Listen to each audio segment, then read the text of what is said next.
ሊቃውንተ ቤተክርስቲያን አባቶች፣ ካህናት፣ ወንድሞች ዲያቆናት በዚህ ስፍራ በዓሉን ለማክበር ከቅርብም ከሩቅም የተገናኛችሁ የተሰበሰባችሁ ኦርቶዶክሳውያን ክርስቲያኖች፣ የቤተክርስቲያን ልጆች ሁላችሁ በልዑል እግዚአብሔር ስም እንደምን ዋላችሁ? እንደምን ቆያችሁ? እንኳን አደረሳችሁ። የኢትዮጵያ ኦርቶዶክሳዊት ተዋሕዶ ቤተክርስቲያን ሁሌ የምትቀድስ ቤተክርስቲያን ናት። ሁሌ የምታመሰግን ቤተክርስቲያን ናት። ሕይወቷ ምስጋና ነው። ኑሮዋ ምስጋና ነው። ከዚህ ዓለም ስታልፍ በቀጣይ ዓለም የምትሳተፍበትን አገልግሎት በዚህ ምድር ላይ እየተለማመደች ያለች ቤተክርስቲያን ናት። ስለዚህ ቤተክርስቲያን ሲባል እኛ ነንና ይህንን ሕይወት ነው እየተለማመድን ያለነው። አባቶቻችንም ይህንኑ ነው ሲያከናውኑ ያደሩት። ሌሊቱ እስካሁኑ ድረስ ቤተክርስቲያን አውደ ምሕረት ላይ የሚሆነው ይሄ ነው። እውነት ለመናገር በዓለም ደረጃ ያሉ ብዙ ሰዎች ሁሉ የሚገረሙበት አገልግሎት የቤተክርስቲያን አገልግሎት ነው። ትላንት ዋዜማ ይቆማል። ከዋዜማው ጀምሮ ረጅሙን ሰዓት ያለ አንዳች መድከም ያለ አንዳች ድካም አገልግሎት ይሰጣል። በየስብሰባው ታያላችሁ።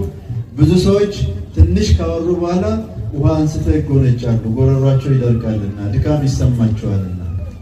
በቤተ ክርስቲያናችን ይሄ ሳይኖር ለአንድ ሰዓት አይደለም፣ ለሁለት ሰዓት አይደለም፣ 18 እና ከዛ ሰዓት በላይ ለ20 ሰዓታት ያህል ከእህልና ከውሃ ሳይገናኙ እግዚአብሔርን ማመስገን፣ በደስታ እግዚአብሔርን ማመስገን፣ ለእግዚአብሔር ምስጋና ማቅረብ፣ እግዚአብሔርን ማገልገል ይሄ ኦርቶዶክሳዊት የኢትዮጵያ ኦርቶዶክሳዊ ቤተክርስቲያን ብቻ የምታከናውነው ሕይወቷ ነው። እጅግ የሚገርም እጅግ የሚደንቅ ያለ እግዚአብሔር እርዳታ ያለ መንፈስ ቅዱስ እገዛ ሊሆን አይችልም። ሰው ነው፣ ሰው ይደክማል፣ ስጋ ነው የለበስ ነው። ነገር ግን ይሄ ሁሉ ድካም የተወገደልን በመንፈስ ቅዱስ እርዳታ ነውና ዛሬም ቤተክርስቲያናችን በመንፈስ ቅዱስ ቤተክርስቲያን ይሰራል። እግዚአብሔር ቤተክርስቲያን ውስጥ ስራውን ይሰራል። የምናገለግለው አገልግሎት እንዲሁ ከንቱ አይደለም። የምንደክመው ድካም እንዲሁ ከንቱ አይደለም። ከኛ ጋር እግዚአብሔር ስላለ የእግዚአብሔር እገዛ ስላለ አባቶቻችን ያለ አንዳች ድካም 20ና ከዛ ሰዓት በላይ ሌሊቱን ሙሉ እንደ ቅዱሳን መላእክት እያሸበሸቡ እያመሰገኑ ሌሊቱን ሙሉ ያድራሉ። አሁንም ገና እስከ ከሰዓቱ እስከ ቅዳሴው እስከ 9-10 ሰዓት ይቀጥላል አገልግሎቱ። ይሄ ያለ እግዚአብሔር እርዳታ ይሆናል? ለእግዚአብሔር ልጆች ይሆናል እንዴ? አይሆንምና እግዚአብሔር ስሙ የተመሰገነ ይሁን። አገልግሎታችንን ድካማችንን ሁሉ እግዚአብሔር አምላክ በቸርነቱ ይቀበልልን። የክርስቶስ መስቀልን ስናከብር ቤተ ክርስቲያን መስቀልን የምታመልክ ሆነ አይደለም። የምናመልከው ማንን ነው? እግዚአብሔር ነው። በመስቀሉ ላይ ደሙን አፍሶ ስጋውን ቆርሶ ለዓለም ቤዛ ሆኖ ራሱን የሰጠው ኢየሱስ ክርስቶስን ነው ቤተ ክርስቲያን የምታመልከው።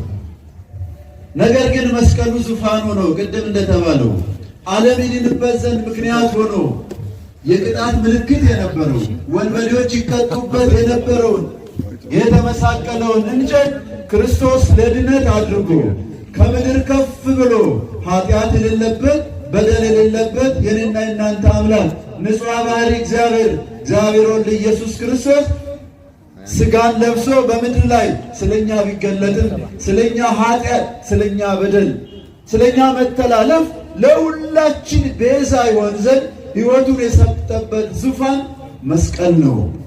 ስለዚህ ይሄ መስቀል የክርስቶስ ደም አርፎበታልና ይሄ መስቀል ክርስቶስ ለ3 ሰዓታት ያህል ዙፋን አድርጎ ቆይቶበታልና አስቡት እግዚአብሔር ልጆች፣ እንኳን የክርስቶስ መስቀል አይደለም የክርስቶስ ሥጋ ለ3 ሰዓት የቆየበት አይደለም።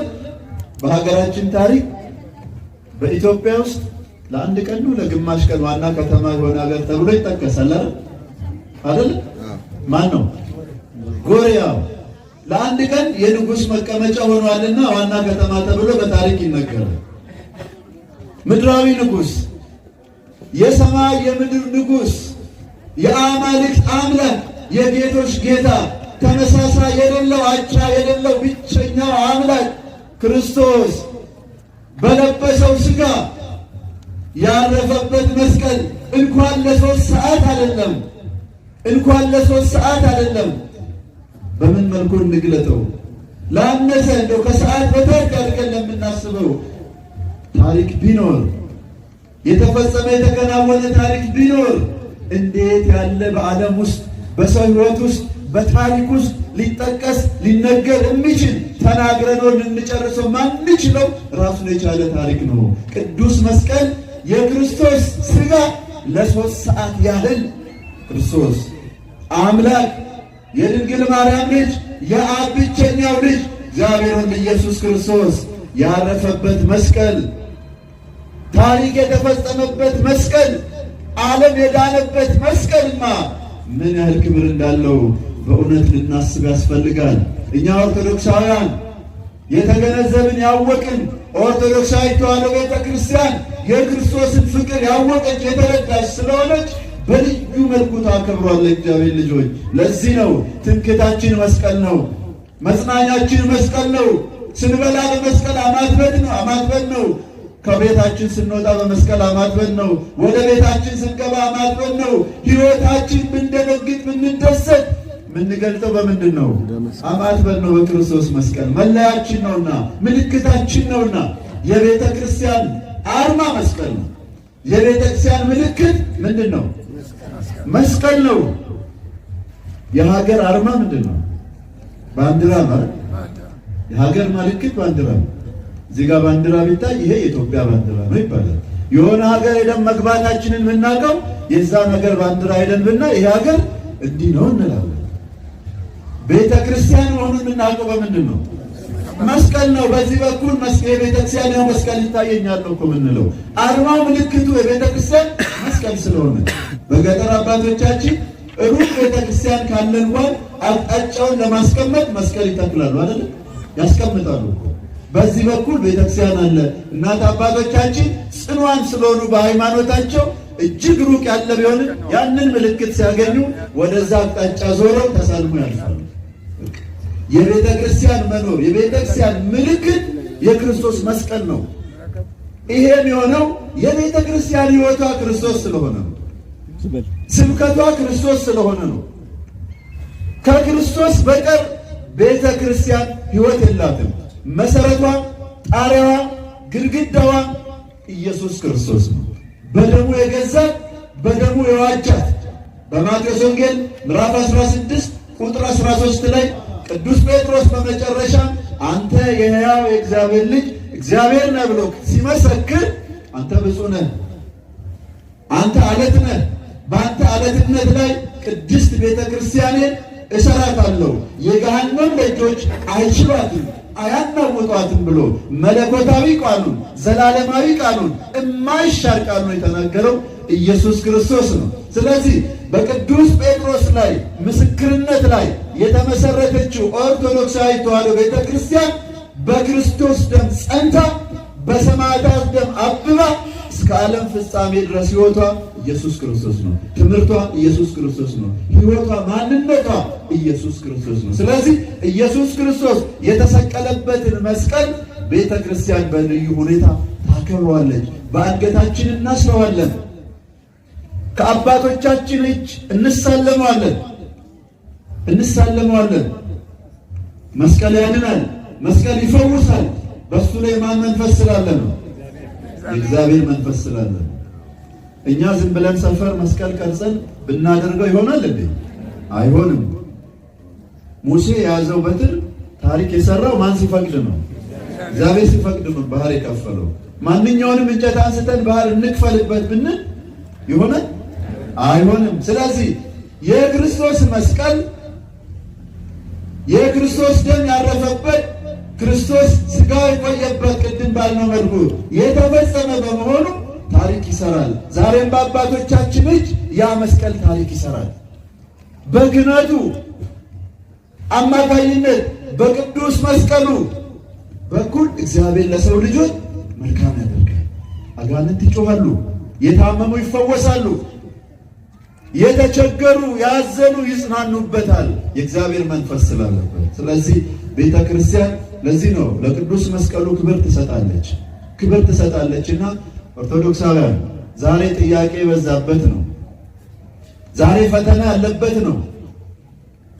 ያለ እግዚአብሔር አንችለው፣ ያለሱ እርዳታ አንችለው፣ ያለሱ ድጋፍ አንችለው። ስለዚህ ድጋፍ የሆነን ዘንድ፣ መጽናኛ የሆነን ዘንድ፣ አጋዥ የሆነን ዘንድ እግዚአብሔር ሰጥቶናልና ልንጠቀምበት ያስፈልጋል።